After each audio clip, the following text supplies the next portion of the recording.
ভাতার girls school এসেছি। কি দেখলেন? এখানে আমাদের গার্লস গ্রুপের ভাতার শাখার উদ্বোধন হলো তরুণ প্রজন্মকে নিয়ে।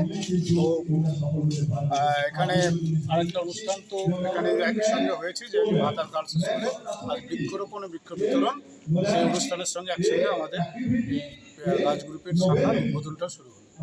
স্যার, অরণ্য সপ্তাহ চলছে, মমতা ব্যানার্জির কথা অনুযায়ী কাজও হচ্ছে, কিন্তু পরিচর্যা হচ্ছে কোথায় স্যার? পরিচর্যা মনে হচ্ছে খামতি রয়ে যাচ্ছে। পরিচর্যা খামতি হচ্ছে না, সাধারণ মানুষ সেটা বলতে খুব ভালোবাসে।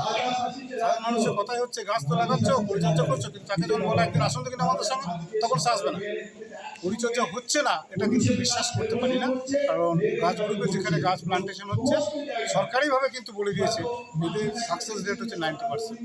একটু খোঁজ রাখতে হবে আর আসতে হবে সঙ্গে, বাজারে কথা উড়িয়ে দিলে হবে না, সঙ্গে আসুন, হাত লাগান।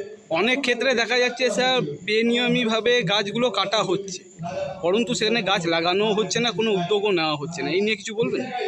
আমরা এবছর গাছ গ্রুপের আমাদের প্রয়াস হয়েছে যে গাছ নিধন বন্ধ হবে।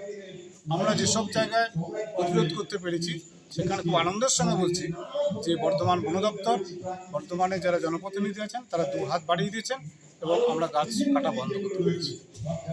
আগামী দিনে কি বার্তা রইল আপনার এই শাখার জন্য? আগামী দিনে বার্তা মানুষকে একদিকে জড়ো করা, মানুষকে সবুজের প্রতি ভালোবেসে মানুষকে জড়ো করা, আর তরুণ প্রজন্মকে আমাদের দায়িত্ব ছেড়ে দেওয়া। ধন্যবাদ।